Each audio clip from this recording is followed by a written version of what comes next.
Acá los invito a que vamos a la carta a los Gálatas, capítulo 3, versículo 26 al 29.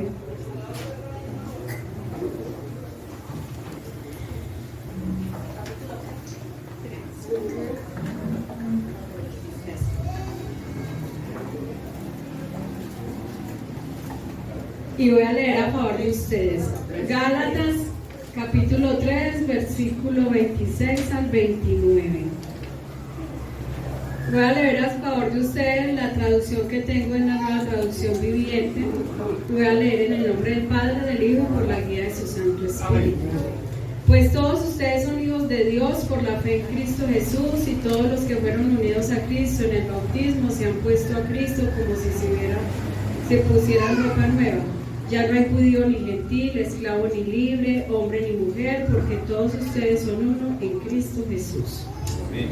Y ahora que pertenecen a Cristo, son verdaderos hijos de Abraham, son sus herederos, y la promesa de Dios a Abraham les pertenece a ustedes. Amén. Señor, te damos a ti la gloria, mi Rey. Espíritu Santo, yo te pido, sigue direccionando aún este tiempo mis labios, y aún el corazón, Señor, los oídos, Señor, de cada uno de nosotros, que podamos ser receptivos, y más que solo ser receptivos, vivir, llevarlo a la práctica, Señor. Te lo pedimos en el nombre de tu Hijo Jesús. Amén y amén. Amén, mis hermanos. Bueno, hemos estado estudiando acerca de la historia de la iglesia. Y mirando allí dentro de la historia de la iglesia, veía que al comienzo pues fue un verdadero como escándalo, ¿cierto? De decir que ya los gentiles hacían parte del pueblo de Dios. Fue al comienzo bastante difícil ese proceso, por eso el Señor usa a Pablo inicialmente para llevar la palabra, a extenderla a los gentiles eran los no judíos, y llevarla a todo este pueblo, porque por algún tiempo los judíos se consideraban pues exclusivos para Dios, y para ellos fue verdaderamente escandaloso ver que el Señor abría las puertas aún para todos, para los gentiles, para todo el que en Él creyera. Como se lo leí acá, todo el que tenía su fe, el que colocaba esa fe primeramente en Dios, dice, pues todos ustedes son hijos de Dios por la fe en Cristo Jesús. Entonces, a través de la fe en Cristo Jesús se fue abriendo la puerta para todos aquellos en los que no había ninguna posibilidad. Analizándolo un poco, estamos en una época donde el Señor me lo llevaba a compartir, porque pasa algo diferente, o algo como un poco una contrariedad.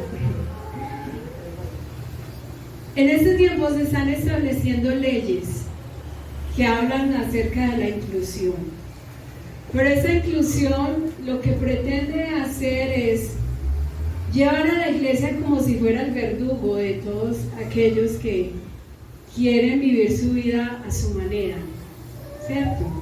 Y entonces de pronto pretenden que la iglesia acepte normal la condición con la que llegan, no diciendo que vamos a cerrar la puerta, porque todos llegamos siendo pecadores. Amén. Pero lo que se pretende, inclusive hay una rama que se llama el inclusionismo, que la sacó un señor, Per Carlson, no sé pronunciarlo muy bien, en el año 1998, eso es nuevo. Él, siendo un hombre bautista, ejerciendo su ministerio en una de las iglesias más grandes en Estados Unidos, un día dice: no, hay cabida para todos, pero eso es mal interpretado. Y por eso en esta mañana el Señor me lleva a compartirlo, Porque sí, es verdad, la puerta está abierta para todos, pero las condiciones con las que pretenden quedarse es diferente. Entonces este hombre dice, bueno, abramos la puerta para todos, todos pueden ser salvos y todos pueden seguir viviendo su vida como la llevan, bastante equivocada, ¿cierto? Y eso es lo que pretende hoy la sociedad. En todas estas leyes, aún anoche el pastor nos compartía que inclusive ya se considera vandalismo cuando se borran todas estas banderas que se colocan bueno, que se colocan allí, por ejemplo, en las escalas eléctricas hubo como esa representación y cayó de pronto pintura blanca y se consideró vandalismo. Entonces de ahí también podríamos nosotros ser como iglesia mirados como quien dice, estamos excluyendo. Ese es un club como para exclusivos, allá no entra nadie, allá nos están atacando. Y no solo me voy a referir a esto, sino que como así hay muchas situaciones donde la gente ha llegado a la iglesia y ha empezado como a caminar y dice, no, eso allá, eso no es como para cualquiera, allá todos son como santos, allá como que hay una exclusividad. Y es una mala información. Para muchos es más fácil decir, a mí no me aceptaron así, que reconocer que no tomó la decisión de permitir que Dios organizara su casa, como lo decía el miércoles en la palabra de Dios.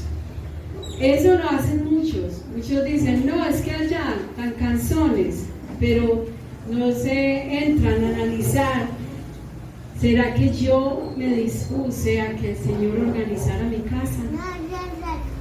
Y es así como muchos salen y quizás hacen que muchos que pretendan venir se devuelvan, porque dicen, no vaya allá eso es como para exclusivos, eso allá es como que un lugar muy exclusivo, allá no puede entrar cualquiera.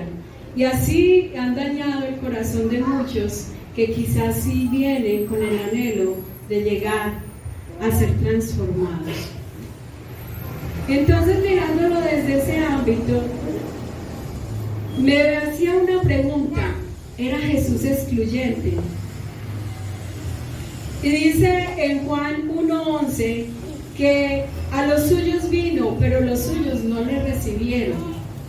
Inicialmente él venía por su pueblo Israel, pero no estaba diciendo que es que no iba a aceptar, que no había oportunidad para nadie más. A través de su pueblo, Él lo había creado para alabanza de su gloria. Y para alabanza de su gloria era que a través de ese testimonio muchos también quisieran conocer ese Dios grande que tenía Israel. Aun cuando el pueblo de Israel cruzaba por el desierto, las naciones se enteraban de ese Dios grande que tenía. Y eso inquietaba. Y aún uno ve a través de la palabra, como por ejemplo Ruth, cuando dijo, uy, ese es tu Dios será mi Dios, no siendo del pueblo judío. Y entonces esa era la manera como el Señor también daba esa oportunidad. Él no era excluyente, no ha sido excluyente en ningún momento. Somos nosotros los que muchas veces nos queremos salir de la ecuación, de los compromisos que requieren. Amén. Y entonces cuando vemos este texto parece que estuviera diciendo que su única intención estaría relacionada solamente con su pueblo Israel, como cerrando un círculo exclusivo allí, y quizás en parte eso fue lo que llevó al orgullo de su pueblo Israel en esa prepotencia, y por eso se escandalizaron en la manera en cómo Jesús llegó a aquellos hombres, aquellos pecadores, a los gentiles, a los que realmente dirían, no, pero es que estos no son nada, no son nadie. Y entonces ese mismo orgullo los llevó a ser una nación bastante religiosa y a mirar a los demás con desprecio y sin oportunidad para acercarse al Señor. Pero estaba mirando y quiero que miremos en 3 ocasiones, porque sé que hay muchas en las que Jesús compartió y fue un escándalo para su pueblo siendo religioso. Y en una de las primeras está en Juan capítulo 4 y se corresponde con la mujer samaritana.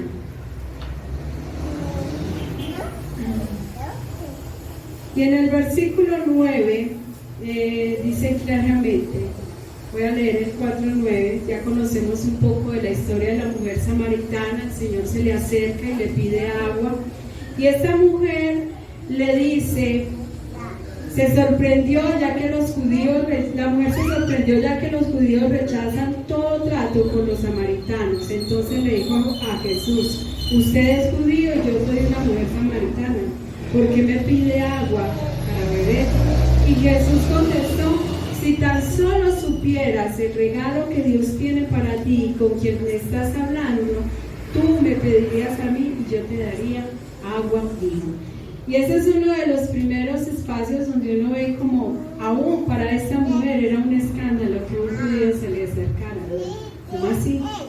Yo soy samaritana. O sea, me estás pidiendo a mí.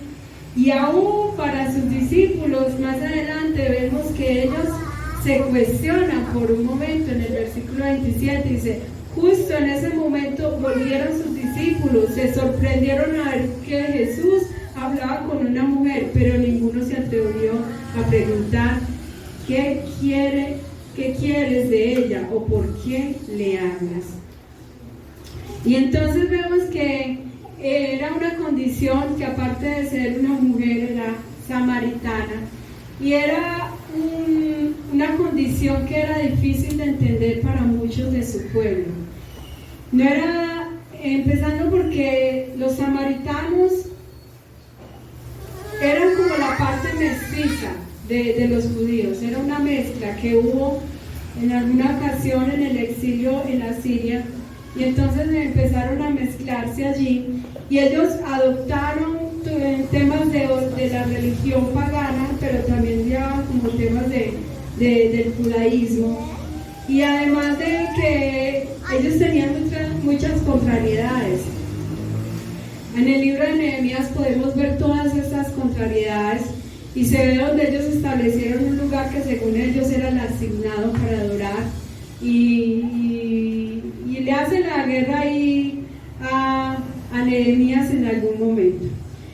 También ellos comenzaron a recibir a los que violaban la ley judía y a quienes habían sido expulsados de una u otra manera de los judíos.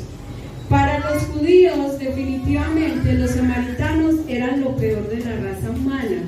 Por eso cuando en Juan 8:48 le dicen a Jesús como un insulto, ¿es que usted es un samaritano o qué?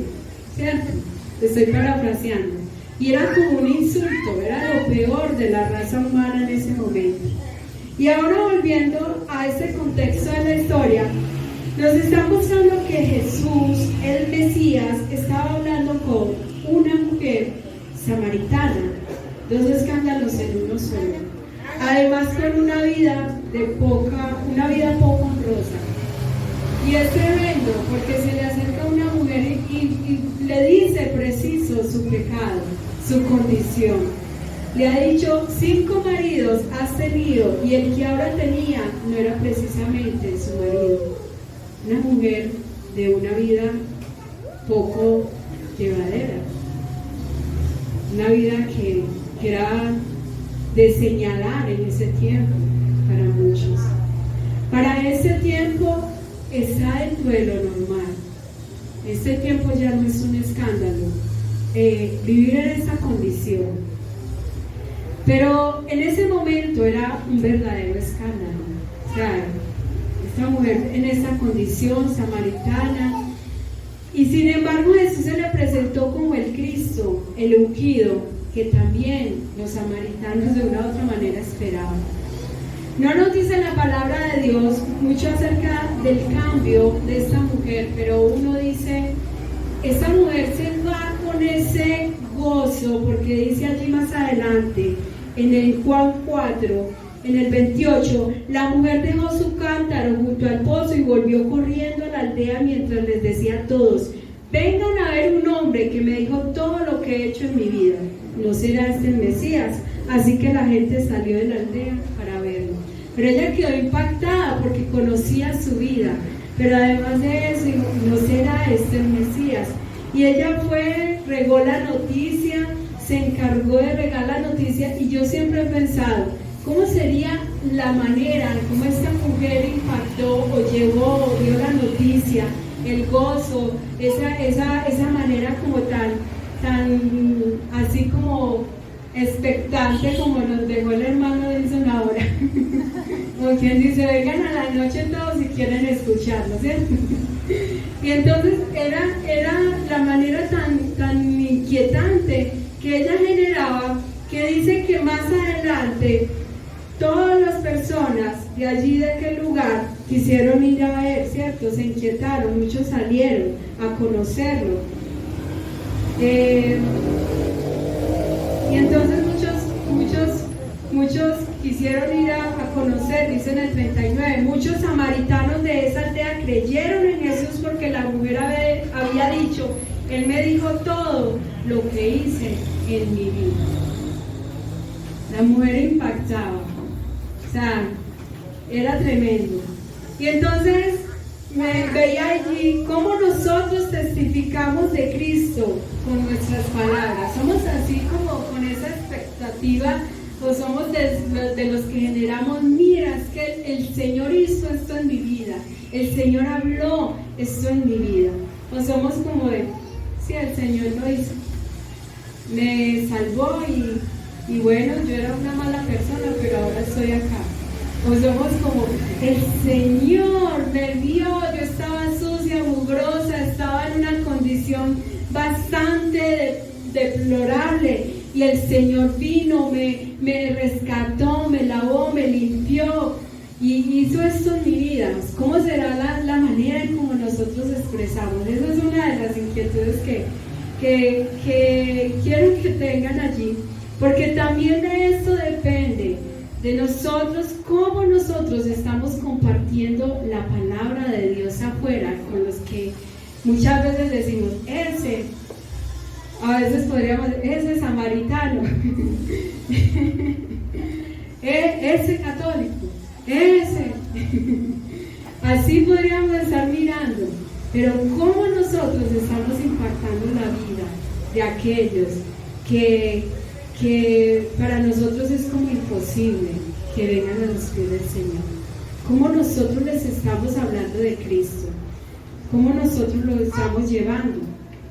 Y entonces miraba allí también, más adelante, vamos a ver también en otra ocasión, donde Jesús también se sentó con publicanos y cobradores de impuestos. En Mateo 9, del 9 al 13, nos dice que mientras Jesús caminaba, vio a un hombre llamado Mateo sentado en su cabina de cobrador de impuestos. Sígueme y sé mi discípulo, le dijo Jesús. Entonces Mateo se levantó y lo siguió. Más tarde Mateo invitó a Jesús y a sus discípulos a una cena en su casa, junto con muchos cobradores de impuestos y otros pecadores de la mala fama. Y cuando los fariseos vieron esto, se preguntaron a los discípulos: ¿por qué su maestro come con semejante escoria? ¿Veis esta versión tremendo? Como se expresa uno hoy en día, qué expresión tan fea. Pero era la manera tan despectiva como los fariseos se referían a los publicanos y a los pecadores. Cada encuentro de Jesús era intencional. No es de pensar que solo estaba allí sentado porque quiso darse un descanso, o porque quiso darse, o porque pasaba de casualidad por allí. Y hay algo que cabe aclarar aquí, porque a veces también nosotros podemos hacerlo al contrario. Nosotros podemos dar la excusa: no, yo me fui para esa fiesta donde la gente estaba tomando, la música estaba a todo volumen y me fui para evangelizarlos. Eso es ilógico porque uno gritando así, no, la gente no lo está escuchando, la gente no está en el mismo sentir, quiero escuchar, quiero ver, sino que todo el mundo está metido en su cuento, allí no hay cómo evangelizar. Eso es de las mentiras que a veces nos creemos. Es un punto muy importante y se los aclaro acá, porque hay algo que hace el Señor primero. El Señor le dice a Mateo, sígueme, y Mateo lo siguió. ¿Y qué hizo Mateo? Mateo fue el que abrió la casa, hizo la invitación para cenar e invitó a todos estos pecadores y a los publicanos, y ellos se sentaron, no para estar cada uno por su lado en su farra como algunos a veces podrían interpretarlo, ¿cierto? No es que Jesús participaba. Cuando Jesús se sentaba en aquel lugar, en una casa, muchos se sentaban a su alrededor a escucharle, a prestarle atención. Eso es la diferencia. Por eso a veces decimos, no, es que yo fui allí a aquel lugar. ¿Será que les dijiste, voy a ir a compartirles la palabra? Pueden estar todos sentados un momento para escuchar. Es diferente. Al yo decir, no, yo estaba allí, no, es muy complicado, es complejo.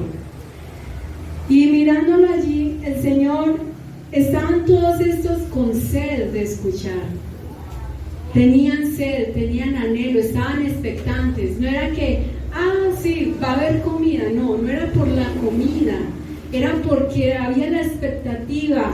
Un hombre llamado Jesús ha llamado a Mateo, el Mesías ha llamado a Mateo, y Mateo ha quedado impactado. O sea, se fijaron en mí, un publicano, lo más despreciado que tenía también este pueblo de Israel. Los publicanos eran detestados por los judíos porque eran considerados traicioneros al ser cobradores de impuestos. Ellos cobraban los impuestos para el pueblo romano, se los cobraban a los judíos, y eso los hacía detestables. Y el que Jesús haya puesto su mirada en un hombre publicano, y aún en todos estos pecadores, y esos considerados semejante escoria según los fariseos, eso era demasiado especial. Yo no sé cuántos han pensado cuando Jesús les hizo la invitación, cómo los consideraba todos los que estaban a su alrededor.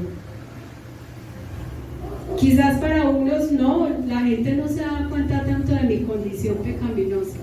Yo era un hombre de bien, una mujer de bien. O quizás para otros sí era muy evidente.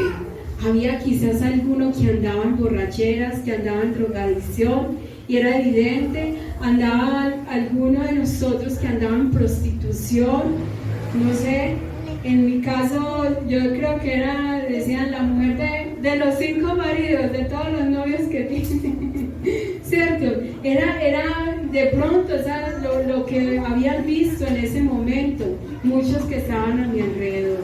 Pero aquí había algo especial, y es que cuando Jesús los oyó, les dijo, la gente sana no necesita médico, los enfermos sí. Amén. Amén. Amén. Pero Jesús fue claro, Él vino por los enfermos espiritualmente, no diciendo que los fariseos estaban aliviados, es que tenían la peor enfermedad que no se detecta, esas que uno dice estoy bien, pero por dentro estoy ya muriendo, ¿cierto? Y entonces ellos se consideraban los aliviados por su causa de su religiosidad. Pensaban equivocadamente que ellos estaban bien. Así hay mucho pueblo de Dios andando pensando que esta palabra es para la gente que está afuera. Mis hermanos, esta palabra no es para la gente que está afuera. Por eso tomamos tan ligeramente la palabra de Dios. Estamos como muchas veces como el drogadito que hasta que él mismo no reconoce que lo es, no recibe o no decide tomar la decisión de cambiar. Necesitamos nosotros en este momento sentarnos en aquella mesa con Jesús como lo hicieron los publicanos, los pecadores? ¿Necesitaríamos? Yo creo que sí. Y el otro encuentro también que veo, y es de esos también especiales, lo vemos en Juan capítulo 8, y sé que lo conocemos bastante, y es con la mujer sorprendida en adulterio. Y hay algo muy importante allí. Dice: pero muy temprano en la mañana siguiente estaba de vuelta en el templo. Pronto se juntó una multitud y él se sentó a enseñarles. Mientras hablaban los maestros de la ley religiosa y los fariseos, le llevaron a una mujer que había sido sorprendida en el acto de adulterio y la pusieron en medio de la multitud. Maestro, le dijeron, esta mujer fue sorprendida en el acto de adulterio. La ley de Moisés manda apedrearla. ¿Tú qué dices? Y entonces lo que intentaban allí era tenderle una trampa. Bueno, ahora sí, trajimos con que trajimos la cascarita para que resbale allí Jesús. Pero allí lo que llevaban, lo que estaba claro era que la ley sí había determinado que quien fuera sorprendido en adulterio tendría que ser apedreado, la ley de Moisés. Pero lo triste es que solo la encuentran a ella, ¿cierto? Lo curioso es que no sabemos nada del hombre con el cual la encontraron. Y sus intenciones no eran precisamente por hacer cumplir la ley, iba más allá de hacer cumplir la ley. Para su sorpresa, en esos hombres que querían como en esa intención, bueno, vamos a ver si hace cumplir la ley, es que el Señor le responde con algo que confronta sus vidas. El que esté libre de pecado, tire la primera piedra. Ay, ¿estaremos libres de pecado? Y esta palabra sí es una de las cuales el mundo aprovecha para seguir pecando y no permitir que nadie le exhorte. Hoy pasa al contrario. En ese momento fue muy confrontante. Pero aún el mundo conoce cierta parte de la palabra de Dios y la maneja a su manera. Y a veces vendrán quienes nos digan: no, es que el que esté libre de pecado que tire la primera piedra. Y es ahí donde nos dicen: es que usted no me puede venir a exhortar, usted no me puede venir a decir nada, ¿cierto? De ahí se pegan, porque solo conocen la parte conveniente. ¿Hay alguno entre nosotros que no haya cometido pecado? No. ¿Podría yo estar parada en este lugar, en este momento, bajo esa circunstancia? ¿Podría yo hablar en este momento? Según la ley judía, en este momento no. Pero hoy lo hacemos porque tenemos la gracia de Dios. Amén. Entonces, ¿cómo podríamos predicar? Porque el Señor nos lleva a exhortar, y eso no quiere decir que yo no estoy fuera de esta ecuación. Esta palabra también es para mí, también me compite a mí. Eso no me saca a mí de la ecuación. Solo por su gracia, y siempre me gusta abrir paréntesis, que no es licencia para pecar, es posible. Amén. Y si hoy nos preguntan: no, pero es que el que esté libre de pecado que tire la primera piedra, podríamos decir: no, es que no es juzgar, es lo que dice la palabra de Dios. Exactamente. A veces, un día me preguntaba, cuando se me presenta una persona que es homosexual, ¿qué le voy a decir? Y el Señor me decía: dile lo que dice la palabra de Dios. Porque muchos van a decir: no, pero es que me estás juzgando, me estás señalando. No, yo no te estoy señalando, la palabra de Dios dice. Y dice qué es pecado, y dice qué condiciones son pecado. De eso no lo puedo borrar, eso no lo puedo tapar, como hoy el mundo lo pretende hacer.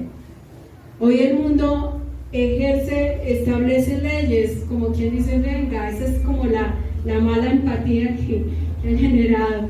Venga, que pobrecito de usted, vea, yo sé, eso debe ser muy difícil, que usted haya nacido con ese pensamiento, con esa idea, en esa condición, entonces Dios se equivocó con usted y esto y lo otro. Y así muchas cosas que nosotros también vemos o vivimos. Lo que nos trata a los fariseos a perder toda autoridad era que además de su condición pecadora pretendían hacer que se cumpliera la ley, y de allí la poca consideración ante la mujer adúltera. Ellos estaban esperando que otros cumplieran. No había una pizca de misericordia. Y lo que veía allí es que la ley nos lleva a señalar, la gracia nos lleva a buscar la restauración de quien vemos que ha caído. Eso hace la gracia. La ley, sí, muy bueno, pero es que la palabra de Dios la usamos para mirarnos como en un espejo en nuestra condición de pecadores que estamos.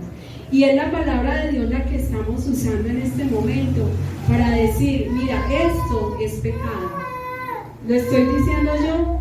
Lo dice la palabra de Dios. Es la palabra de Dios. Es diferente. Contra la palabra de Dios nosotros no podemos hacer nada. La gracia nos ayuda a entender nuestra debilidad humana y nuestra fortaleza que solo Cristo nos puede dar. Solo por la gracia. Con esta mujer pasa algo muy importante para tener en cuenta. Y es lo que Jesús le dice cuando todos se van. ¿Qué le dice Jesús?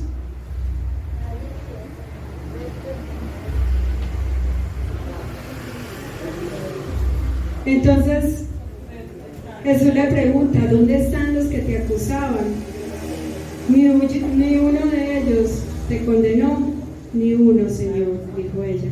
Yo tampoco, le dijo Jesús. Vete. ¿Cómo le dijo?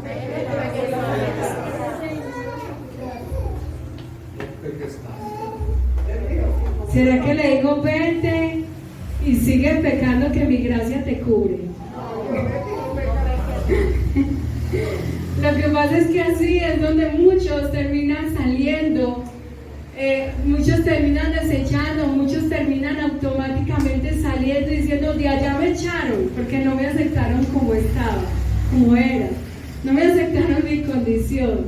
No es que el Señor no nos dijo que la gracia era para seguir pecando. El Señor nos dice vete y no peques más, yo te perdono, ¿cierto? Y yo te juzgo. Y es lo primero que le dice, ni yo te juzgo. Y lo primero que le dice, yo tampoco te juzgo. La parte con la que muchos se quieren quedar, ¿cierto? Seguir en esa condición de pecado. Solo quien no ha tenido un verdadero arrepentimiento quiere quedarse con esa primera parte de yo tampoco te juzgo. En 2 Corintios 5:10 dice que hay un día donde el Señor juzgará a todos por igual y juzgará lo bueno y lo malo que hemos hecho. Esa es la realidad. El Señor le dijo a la mujer en ese momento, adúltera, yo tampoco te juzgo, yo no te juzgo, pero no quiere decir que para esa mujer tampoco vaya a estar un día allí, ¿cierto? Donde todos vamos a comparecer, donde todos vamos a estar parados allí, donde vamos a dar cuenta de lo que hicimos bueno y lo que hicimos malo. Y vemos que Jesús le dice, vete y no peques más. Y muchas veces queremos tomar solo la primera parte. No te juzgo, no me juzgue el Señor. Él me ha dicho vete, que no me va a juzgar. Es la primera parte con que el mundo se quiere quedar. Pero la segunda parte es la que el mundo no quiere asimilar. Es la que nosotros muchas veces no queremos asimilar. Y por eso terminamos enojados, diciendo, es que me están juzgando, es que me están diciendo esto, es que tanto exhortan tantas cosas, es que nos dicen tantas cosas, entonces yo cuando voy a cambiar, entonces cuando uno va a estar bien. No, es que el Señor nos ha dicho, vete y no peques más. Nos da la oportunidad, pero nos está diciendo, vete y no peques más. Ahora solo hemos tomado esos 3 primeros ejemplos de Jesús en relación con aquellos que eran considerados ser indignos de estar en el pueblo de Dios. Aún el ladrón en la cruz, la mujer sirofenicia, los leprosos, la mujer del flujo de sangre, la mujer que le enjugó los pies con el perfume costoso, eran considerados personas que no eran dignas de estar cerca de Jesús. Pero hay algo muy importante.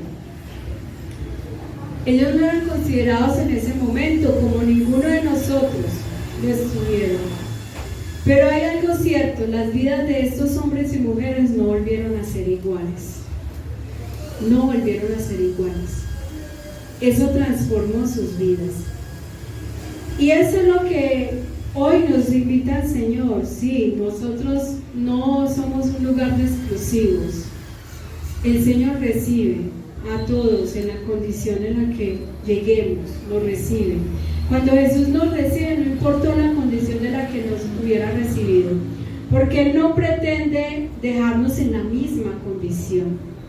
Cuando decimos seguirle, decimos ponernos en las manos del alfarero, y el alfarero hace todo nuevo. Dice en 2 Corintios 5:17, las cosas viejas pasaron, he aquí, yo las he hecho todas nuevas.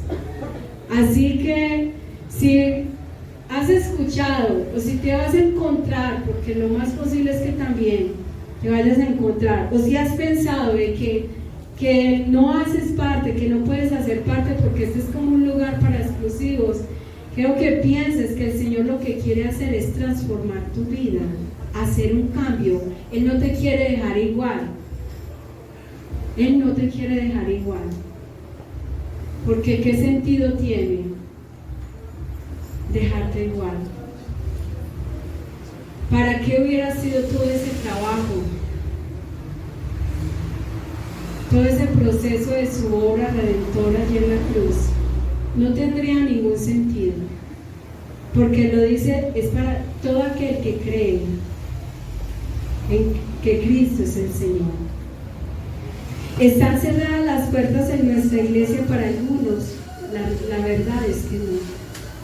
Este es un lugar para exclusivos, gente que no peca, que todo lo lleva en excelencia en su vida, que no se enoja todo el tiempo, que sonríe, que sus hijos son muy educados, que viven en armonía todo el tiempo, se ven impecables, son muy espirituales.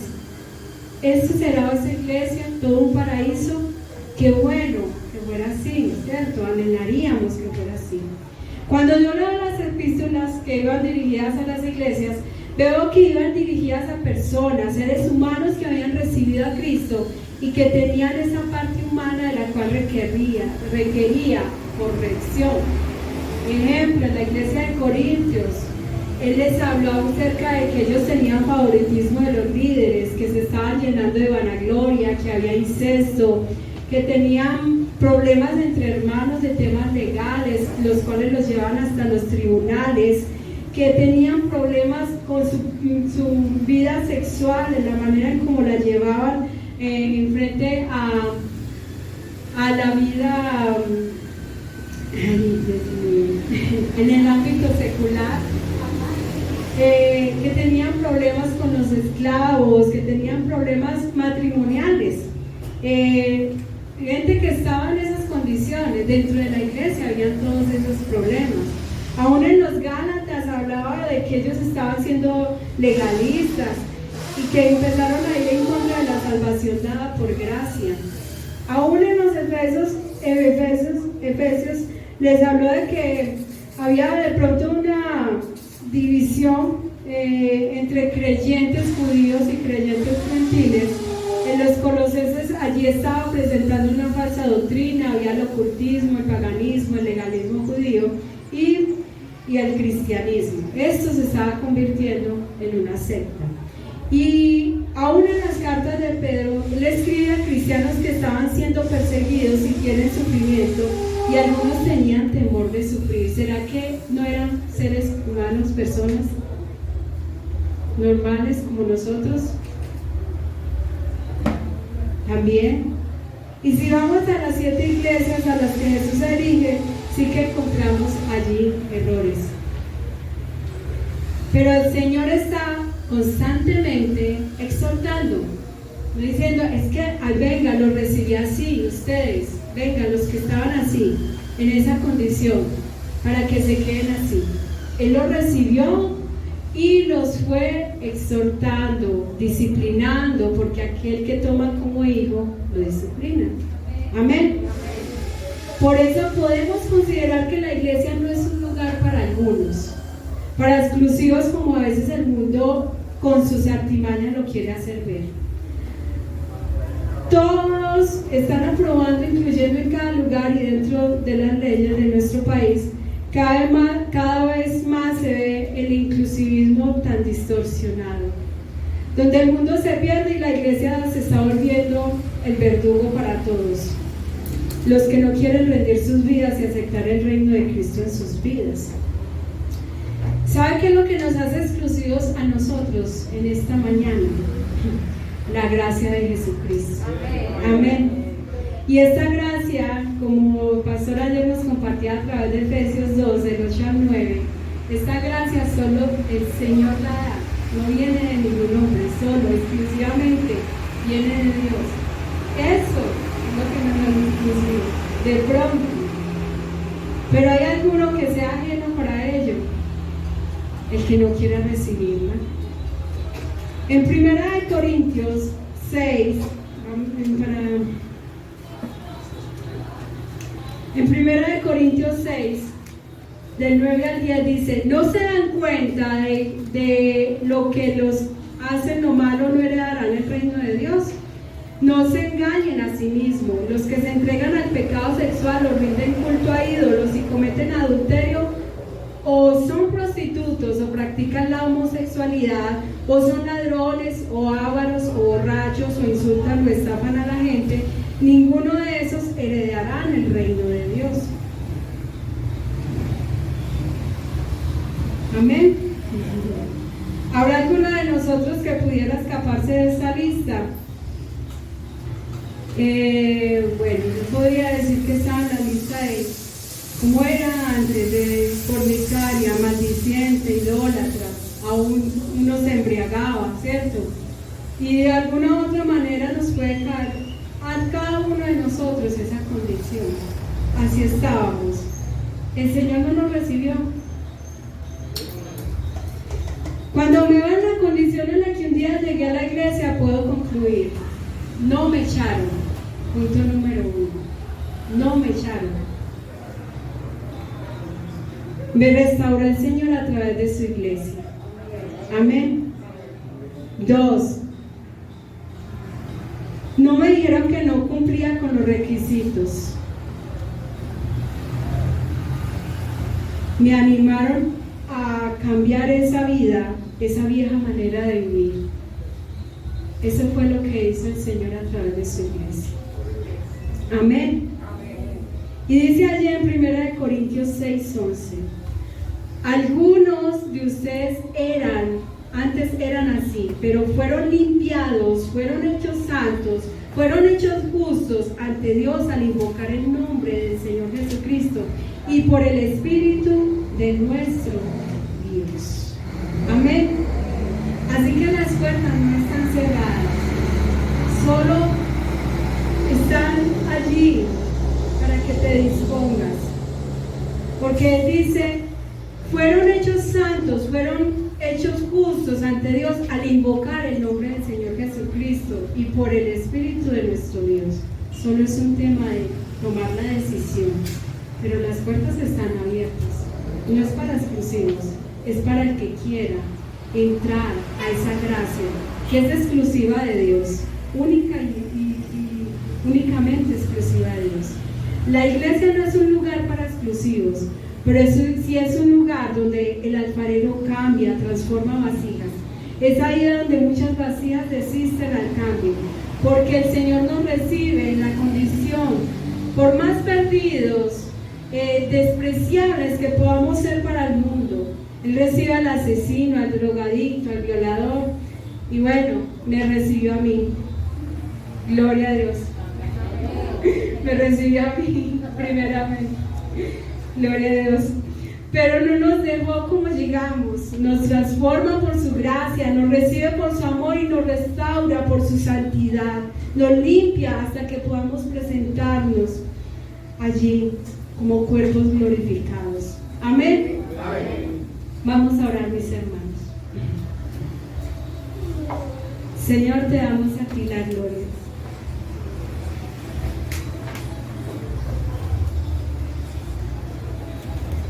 Gracias, Señor. No sé cuántos se sienten agradecidos hoy de que un día, Señor, hubieras abierto la puerta para cada uno de nosotros. Éramos pecadores, indignos, Señor.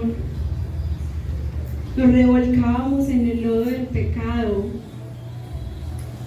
Señor, ¿a cuántos, Señor, un día nos dijeron esa prostituta, aún con otras palabras aún un poco más feas, Señor?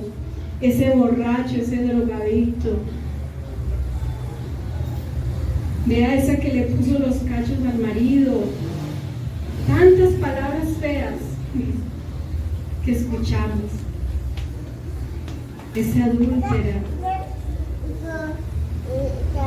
Mi rey, pero tú un día nos abriste la puerta y nos transformaste.